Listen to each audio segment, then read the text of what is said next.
사도행전 5장 11절에서 히브리서 저자는 멜기세덱에 관해서 설명하려고 했습니다. 그러나 청중이 아직 연약하고 어린 아이와 같은 영적 수준에 머물러 있었기 때문에 이해하지 못할 것을 알았지요. 그래서 그들에게 영적 어린 아이 수준에 머물지 말고 이제 성숙으로 나아갈 것을 권면합니다. 그 후에 멜기세덱에 대하여 설명합니다. 이유는 이 멜기세덱이 세덱의 반차를 따라서 예수님께서 대제사장이 되었기 때문에 그렇습니다. 멜기세덱은 누구일까요? 본문은 멜기세덱에 대해서 설명하고 있는데, 그리고 그 후에 이 멜기세덱의 제사장이 왜 우월한지를 설명해 줍니다. 지난번에도 말씀드렸듯이 멜기세덱에 대한 이야기는 창세기 14장 그리고 시편 110편 4절에서 딱 2번 언급되고 그 후에는 언급되지 않습니다. 단지 히브리서에 와서 이제 멜기세덱에 대해서 설명하면서 예수님과 연결시킵니다. 우리는 이 멜기세덱이 누구인지에 대해서 알아보면서 예수님이 어떤 분이신지를 깨닫는 시간이 되기를 바랍니다. 히브리서 6장 20절에 의하면은 예수님은 대제사장으로서 우리를 휘장한, 다시 말을 하면은 하나님의 하늘 성소로 이제 인도하여 주셨습니다. 그래서 우리는 하나님을 대면하여서 만날 수 있게 되었고 하나님과 직접적인 교제를 하게 되었습니다. 그렇게 할 수 있었던 이유가 뭐냐? 예수님은 멜기세덱의 계통을 따른 영원한 대제사장이기 때문에 그렇습니다. 그렇다고 한다면은 멜기세덱이 누구인가 하는 질문을 우리는 던져야만 합니다. 히브리서 6장 1절에서 3절은 두 가지 측면에서 멜기세덱이 누구인지를 설명하는데, 첫째는 왕 같은 제사장이다 하는 것이고요, 다른 하나는 하나님의 아들과 같은 영원한 제사장이다 하는 측면에서 이제 멜기세덱을 설명하고 있습니다. 첫 번째 멜기세덱은 왕이면서도 제사장인 왕 같은 제사장입니다. 여러분, 왕 같은 제사장이라는 말을 많이 들었을 것이에요.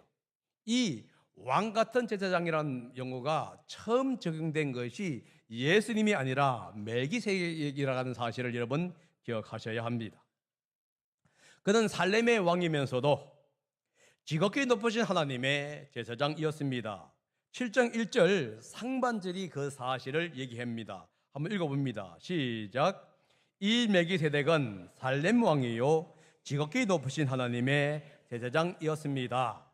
여기서 살렘이라는 용어가 나오는데, 살렘은 예루살렘을 지칭할 수가 있습니다. 그렇다고 한다면은 이 멜기세덱은 예루살렘의 왕이었다는 것을 알 수가 있지요. 그러면서도 지극히 높으신 하나님의 제사장이었습니다. 여기서 지극히 높으신 하나님, 이 용어는 유대교나 초기 기독교에서는 모든 만물 위에 뛰어난 하나님의 신성을 강조하고 있는 이 표현이에요. 우주 만물을 통치하시고 우주 만물을 주관하시는 그 하나님을 가리켜서 지극히 높으신 하나님이라고 불렸다라는 것입니다. 하나님의 제사장으로서 멜기세덱은 지금 대적을 물리치고 돌아오는 아브라함을 축복하는데, 가장 높으신 하나님, 천지의 주인이신 하나님의 이름으로 아브라함을 축복하고 있습니다. 반면에 아브라함은 멜기세덱에게 이 전리품의 10분의 1을 바칩니다. 히브리서 7장 1절에서 2절은 창세기 14장 18절과 20절을 인용한 인용문입니다. 한번 읽어봅니다. 시작. 그때에 살렘 왕 멜기세덱은 빵과 포도주를 가지고 나왔다. 그는 가장 높으신 하나님의 제사장이다. 그는 아브라함에게 복을 빌어 주었다. 천지의 주제, 가장 높으신 하나님, 아브라함에게 복을 내려 주십시오. 아브라함은 들으시오. 그대는 원수들을 그대의 손에 넘겨주신 가장 높으신 하나님을 찬양하시오. 아브라함은 가지고 있는 모든 것에서 열의 하나를 멜기세덱에게 주었다. 여러분, 아브라함 하게 되면 아브라함은 참 위대한 사람입니다. 어떤 사람이냐면은 이스라엘의 창시자입니다. 많은 후손을 처음 약속받은 사람이기도 하고요.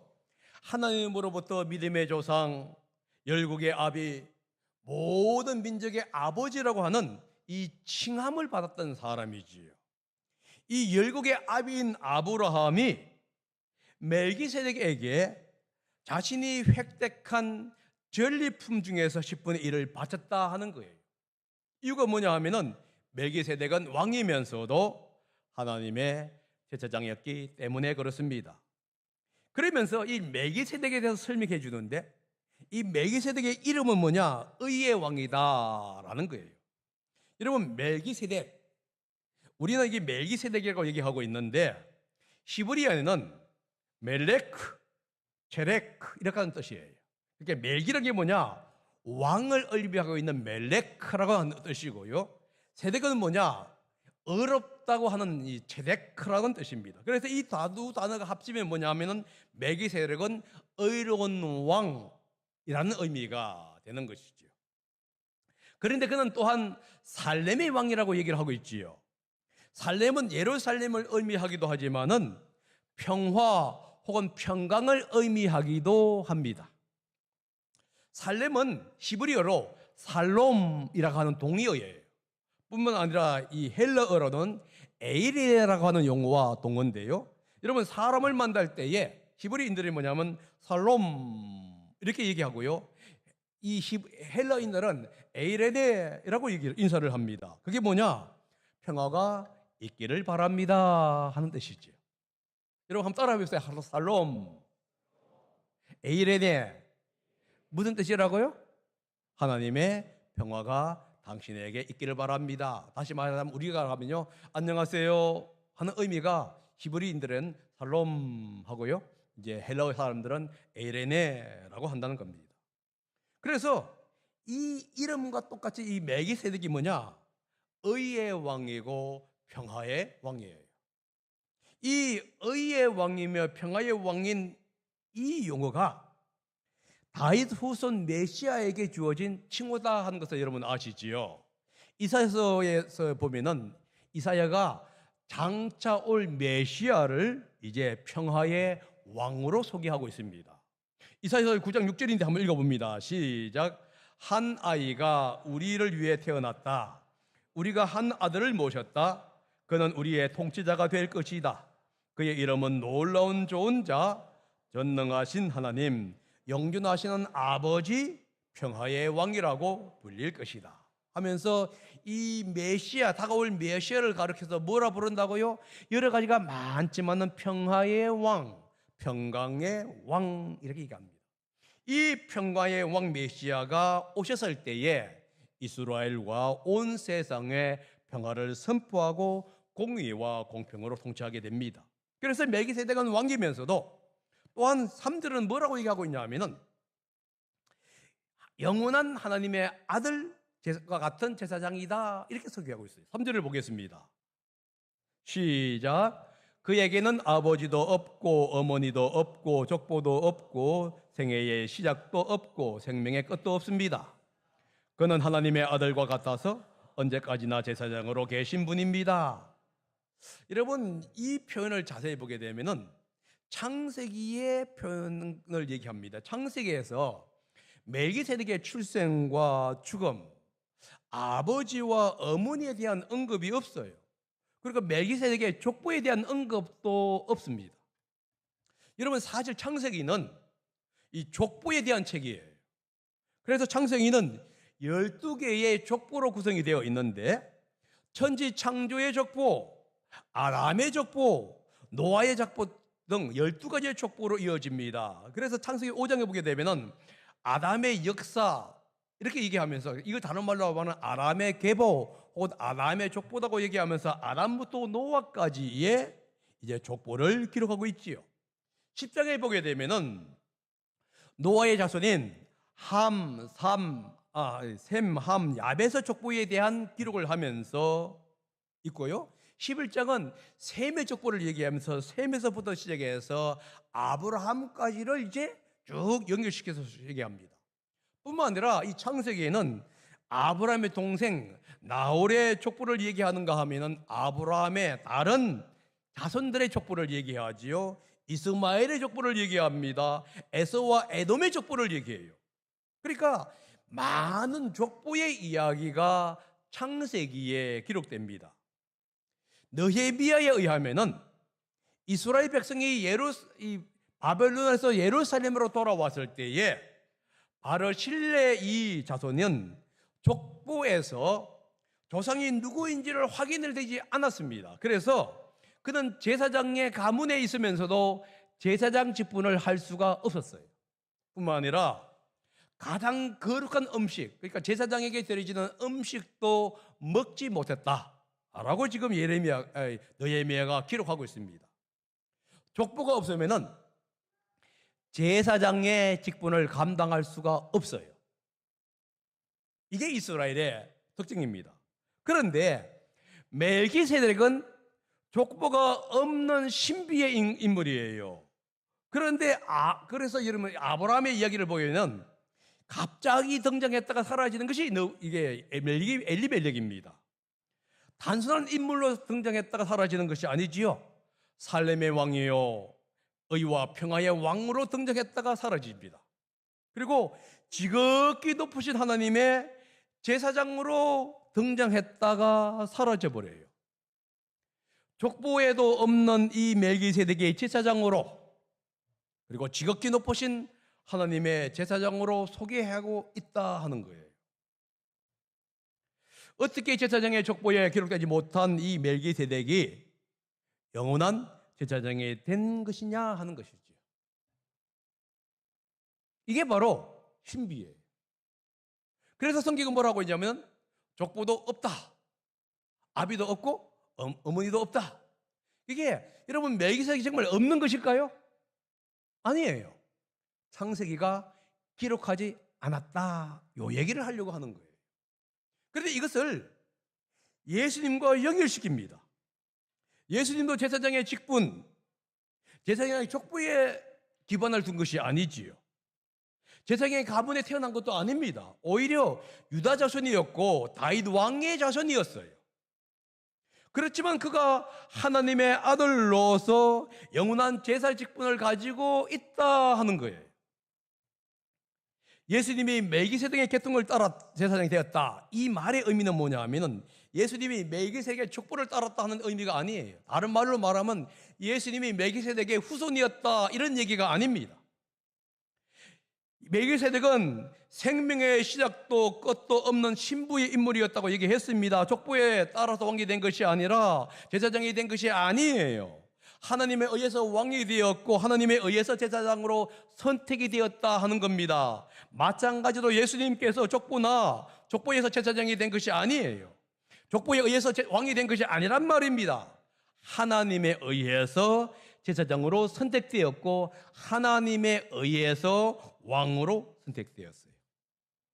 그래서 멜기세덱이 하나님의 선택에 의해서 제사장이 된 것처럼 예수님도 하나님의 선택에 의해서 선택이 되었다고 하는 이 측면 속에서 예수님을 가리켜서 멜기세덱의 계통을 따라 혹은 반타를 따라 대제사장이 되었다라고 히브리서가 설명하고 있다 하는 겁니다.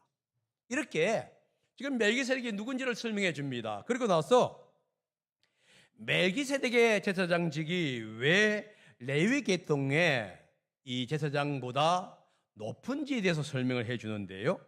그러기 전에 먼저 4절에 이렇게 설명하고 있습니다. 멜기세덱이 얼마나 위대한가를 생각해 보십시오. 이렇게 탁 던져줘요. 여러분 창세기의 이야기를 핵심이 누굽니까? 아브라함이지요. 멜기세덱이 아닙니다. 창세기를 읽는 사람들은 멜기세덱에 대해서는 별로 관심이 없고 대부분이 아브라함에게 관심을 집중합니다. 왜냐하면 아브라함은 모든 사람 중에서 특별히 선택받은 하나님의 사람이기 때문에 그래요. 하나님의 특별한 약속, 땅과 후손을 약속받은 사람이기도 하지요. 그의 후손은 복을 받고 번성합니다. 그리고 복의 근원이 되는 거예요.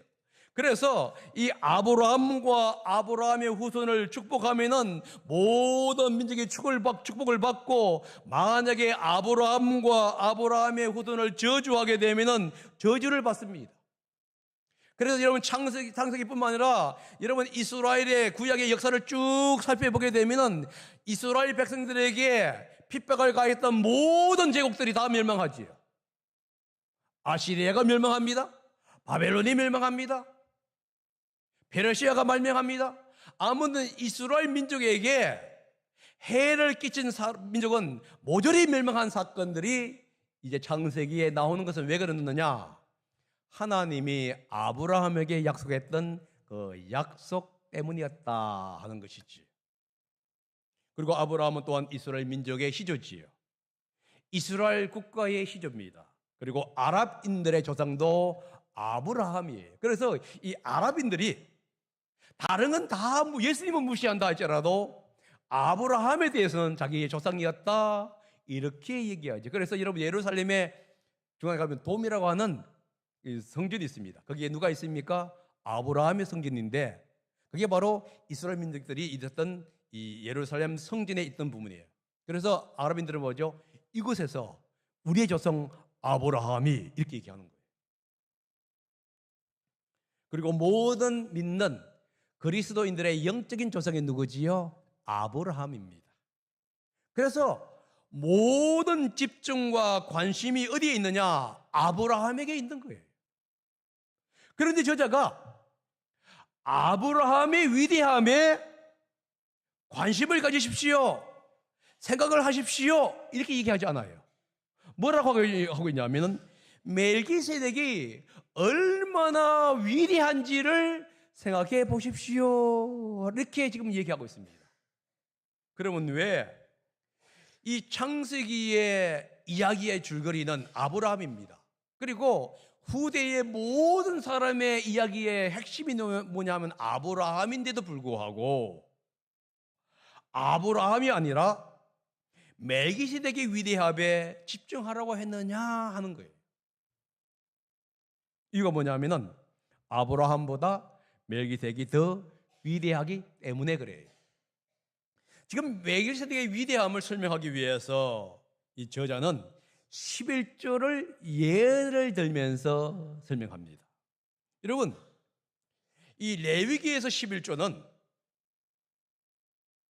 하나님의 것을 하나님께 드린다고 의미 속에서 11조를 얘기합니다. 그런데 민수기 14장에 나오는 11조는 하나님의 것을 하나님께 드린다는 관점으로 설명하는 것이 아니라 질서의 관점에서 11조를 얘기해요. 다시 말해서 권위의 관점 속에서. 지금 히브리서가 이 민수기를 인용하면서 똑같이 질서의 관점, 권위의 관점 속에서 지금 11조를 설명하고 있다 하는 겁니다. 아브라함은 모든 것의 10분의 1을 멜기세덱에게 바치지요. 전쟁에서 획득한 전리품 중에서 가장 좋은 것을 구별해 가지고 멜기세덱에게 11조로 바칩니다. 아브라함이 멜기세덱에게 11조를 바쳤다고 하는 것은 뭐냐? 멜기세덱이 아브라함보다 위대하기 때문에 바쳤다 하는 것이에요. 여러분 11조는 뭐냐? 가장 좋은 것을 드리는 것인데 어느 때 드리는 것이냐? 내가 드리는 분이 가장 존귀할 때 드리는 거예요. 아브라함은 멜기세덱이 하나님이 선택한 의의 왕이요 평강의 왕이라는 것을 알았습니다. 지극히 높으신 하나님의 제사장이라는 것도 알았지요. 그래서 가장 귀한 것, 가장 좋은 것을 멜기세덱에게 드릴 수가 있었던 거예요. 그래서 하나님이 가장 존귀한 분임을 인정할 때에 11조를 드릴 수 있다 하는 거예요. 하나님이 나에게 새로운 생명을 주셨고 나의 생명을 주관하십니다. 나의 삶을 인도하시고 나에게 모든 직장을 가질 수 있게 하시고 직장에서 일할 수 있는 건강도 주시고 가정도 주셨어요. 그래서 그 하나님은 나에게 가장 귀하고 존귀한 분입니다. 이런 마음과 자세를 가진 성도라면 자발적으로 하나님께 11조를 드릴 수가 있다 하는 것이지요. 여러분, 부모님을 섬기고 효도하는 것도 마찬가지일 것이에요. 부모님이 나에게 생명을 주었고 나를 돌보아 주셨다, 이렇게 생각하면서 부모님이 가장 귀하고 존귀하다는 것을 인정할 때에 비로소 부모님에게 순종할 수 있는 것이고 효도할 수가 있는 것이지요. 그런데 부모님이 존귀하지 않아, 그러면 여러분 효도하겠습니까? 후회할지언정 효도하지는 않겠지요.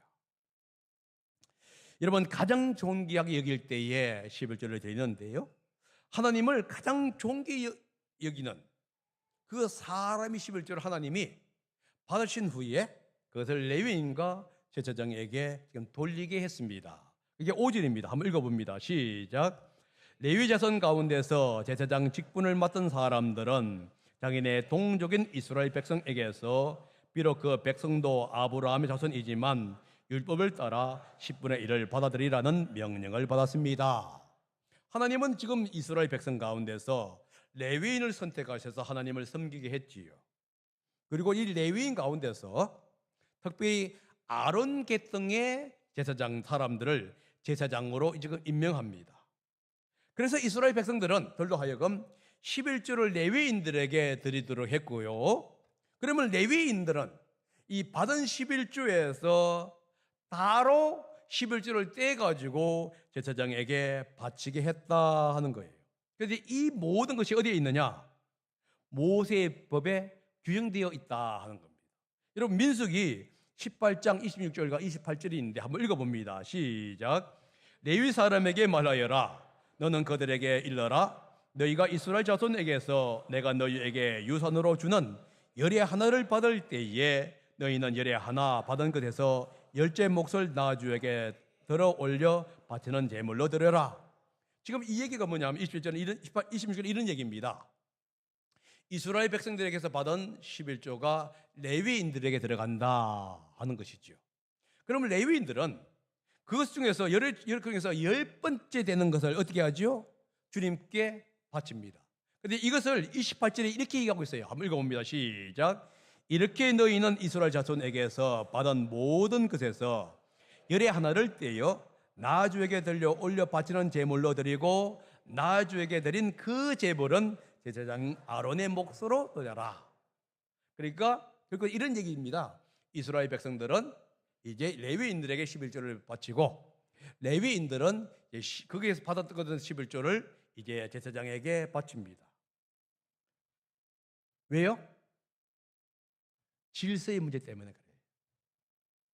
다시 말해서 이스라엘 백성이나 레위인이나 제사장이나 모두 동등하게 아브라함의 자손입니다. 그들은 동등하게 하나님의 백성이었다 하는 거예요. 그런데 레위인들은 그들의 재산 중에서 11조를 이스라엘 백성들은 11조를 레위인에게 드리고 레위인은 제사장에게 드렸습니다. 그것은 뭐냐면 1번보다 그들이 좀 더 높은 권위를 부여받았다는 의미가 되는 거예요. 그들이 특별히 뛰어난 사람이기 때문에 얘기한 게 아니에요. 하나님께서 선택했기 때문이고 하나님의 법으로 정했기 때문에 그런 거예요. 그런데 문제가 뭐냐 하면은 멜기세덱입니다. 멜기세덱은 아브라함의 족보에 들지가 않았다는 거예요. 이게 문제가 돼요. 아브라함의 족보에 들어갔으면 자연적으로 그에게 11조를 드리는 것은 이해가 되는 얘기예요. 왜? 법으로 정했으니까. 그렇죠? 그런데 여러분이 시브리 법에, 구약의 어떤 법에도 유대인의 후손이 아니고 이 족보에 들지 않은 레위인에게, 제사장들에게 11조를 바치라 하는 내용이 없다 하는 거예요. 그 사실을 지금 6절이 얘기합니다. 읽어봅니다. 시작. 그러나 멜기세덱은 그들의 족보에 들지도 않았지만 아브라함에게서 10분의 1을 받았고 하나님의 약속을 받은 그 사람을 축복해 주었습니다. 멜기세덱이 아브라함 족보에 들지 않았기 때문에 11조를 받을 만한 법적인 권리가 없었다 이거예요. 그러나 아브라함이 자발적으로 멜기세덱에게 11조를 드렸습니다. 이유가 뭐냐 하면은 멜기세덱의 우월함과 위대함을 인정했기 때문이다. 이렇게 얘기하는 거예요. 하나님의 약속을 받은 위대한 족상인 이 아브라함이 멜기세덱에게 11조를 바쳤다고 하는 것은 아브라함이 멜기세덱의 위대한 제사장 직분을 인정했기 때문에 했다 하는 것이지요. 다시 말해서 인정을 했기 때문에 11조를 바쳤을 뿐만 아니라 그로부터 축복을 받게 됩니다. 아브라함이 멜기세덱의 축복을 받은 이유가 뭐냐? 아브라함이 멜기세덱보다 아랫 사람이었기 때문에 그래요. 실제로 그 얘기하고 있는데요. 보세요. 두말할 것도 없이 축복은 아랫 사람이 윗 사람에게 받는 것입니다. 이렇게 얘기해요. 결국은 아브라함이 멜기세덱의 축복을 받았으니까 아브라함이 멜기세덱보다 아랫 사람이에요. 비록 이 아브라함이 열국의 아비고 모든 민족의 조상이고 모든 믿는 사람의 조상이다 할지라도 그가 멜기세덱보다는 아랫 사람이다 하는 거예요. 그래서 11조를 바쳤고요. 그래서 축복을 받았습니다. 이렇게 얘기하면서 저자가 뭘 얘기하려고 하냐면은 아브라함이 멜기세덱에게 11조를 바칠 때에 이것은 곧 레위인과 제사장도 멜기세덱에게 11조를 바친 것이 됩니다. 이 얘기예요. 여러분 자세히 보세요. 이스라엘 민족이 레위인에게 11조 드리죠.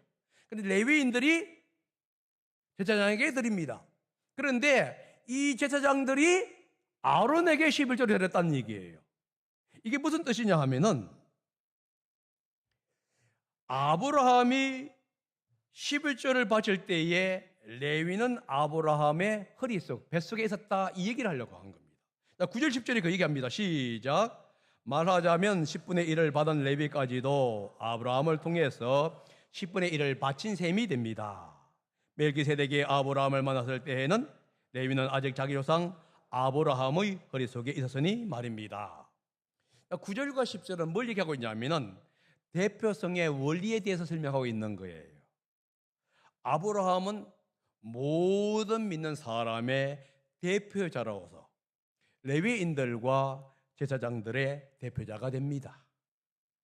이 대표자로서 아브라함이 멜기세덱에게 11조를 드렸다는 것은 모든 백성, 심지어 이 레위와 제사장들도 멜기세덱에게 11조를 드렸다고 하는 의미가 된다는 거예요. 이 대표성의 원리를 잘 설명해 주고 있는 구절이 있는데 그것이 바로 로마서 5장 15절에서 19절에 잘 표현되는데 오늘은 19절을 읽어봅니다. 19절을 봅니다. 시작. 한 사람이 순종하지 않음으로 말미암아 많은 사람이 죄인으로 판정을 받았는데 이제는 한 사람이 순종함으로 말미암아 많은 사람이 의인으로 판정을 받은 것입니다. 노마스가 이렇게 얘기하죠. 한 사람 아담의 죄로 인해서 모든 사람, 모든 인류가 죄인이 되었다. 그런데 한 사람 예수님의 순종으로 말미암아 모든 사람이 구속을 받은 거예요. 그래서 우리가 예수님을 믿는 순간에 우리의 모든 죄가 용서를 받는 것이고요. 예수님을 믿는 사람이 많든 적든 관계없습니다. 믿기만 하면 모든 사람들이 받는 게 뭐냐? 대표성의 원리 때문에 그런 거예요. 그러니까 예수님이 십자가에 돌아가신 건 뭐냐? 나의 죄를 위해서 십자가에 돌아가신 것이고 예수님이 처벌을 받은 것이 뭐냐? 나의 죄를 위해서 처벌받는 것이 돼요. 예수님이 부활하시고 성천하신 것이 뭐냐? 내가 부활하고 내가 성천하는 것이 되는 것이고 결국은 이것을 지금 뭐를 얘기하고 있죠? 대표성의 원리로 얘기하고 주고 있습니다. 그러므로 해서 이 대표성의 원리에 따르면은 아브라함이 멜기세덱에게 11조를 바쳤을 때에 아브라함의 자손인 이 레위인들과 제사장들도 멜기세덱에게 제 11조를 바쳤다 그럽니다. 왜 그렇다면 멜기세덱의 제사장이 레위 계통의 제사장보다 훨씬 우위에 있다, 우월하다는 것을 얘기해 주고 있는 것이지요. 그래서 히브리서에다가 뭐 하고 있습니까? 이 멜기세덱의 반차를 뜨는 예수님의 제사장직이 레위의 제사장보다 더 높고 우월하다는 것을 얘기해 줍니다. 앞으로 계속적으로 이 문제가 10장까지 계속적으로 다른 관점 속에서 설명이 되어질 겁니다. 오늘 본문은 단순히 멜기세덱의 제사장이 아론 계통의 제사장보다 더 위대하다 혹은 더 뛰어나다는 것을 말하려고 하는 것이 아니라는 거예요.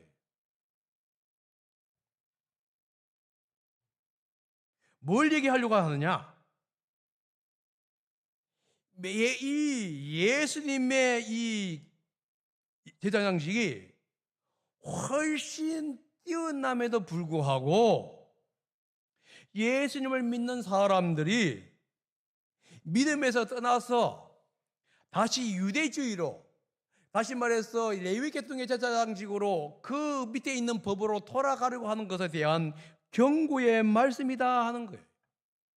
그러면서 이 말씀이 하시고자 하는 말은 뭐냐면 예수님을 통해서 하나님을 아버지라 부르는 우리의 믿는 믿음의 사람들은 신앙 안에서 성장해 나아가야 한다는 거예요. 만물을 창조하신 그 하나님은 만물보다 그리고 이 세상보다 우월하신 분입니다. 그런데 어렵다고 해서 힘들다고 해서 하나님을 믿는 신앙에서 벗어나 이 세상으로 돌아가려고 하는 사람이 있다고 한다면은 예수님을 믿는 그 사람이 예수님을 떠나서 유대주의로 돌아가는 것과 무엇이 다르냐 이 얘기를 지금 하려고 하는 거예요. 그래서 여러분 신앙이 성숙되어져야 한다는 거예요. 그래서 이 세상의 유혹과 세상의 것에 여러분 함몰되거나 유혹받지 말고 오히려 하나님을 굳게 붙잡고 어떤 어려움이 온다 할지라도 어떤 힘든 것이 온다 할지라도 믿음과 인내를 통해서 신앙의 성숙으로 나아가야 한다. 이 말씀을 하려고 지금 얘기해 주고 있는 거예요. 여러분 그 이유가 뭐냐 하면은 우월하신 예수님이 오늘도 우리를 지켜보고 있기 때문에 그래요. 여러분의 머리털까지 다 세신 바 되신 그분은 우리의 삶의 모든 영역을 지켜보고 있다는 겁니다. 그분이 지켜보고 있다고 한다면 우리의 모든 것을 안다는 얘기겠지요. 그래서 우리에게 얘기하는 겁니다. 너희들이 경험하고 있는 많은 어려움들, 갈등과 고통들 내가 다 안다. 그러므로 세상으로 돌아가려고 하지 말고 오히려 믿음을 붙잡고 그 주님 앞에 성숙으로 나아가라. 지금 계속적으로 이걸 얘기하고 있어요. 이것이 바로 히브리서의 핵심 사상입니다. 단지 히브리서가 다른 각도 속에서 이것을 설명할 뿐이라는 겁니다. 그러므로 여러분과 제가 어떤 어려움과 역경이 온다 할지라도 특별히 코로나로 인해서 또 경제로 인해서 힘들다 할지라도 주님만을 붙잡고 살아가는 귀한 성도님들이 되시기를 예수님의 이름으로 부탁드립니다. 기도하겠습니다. 사랑의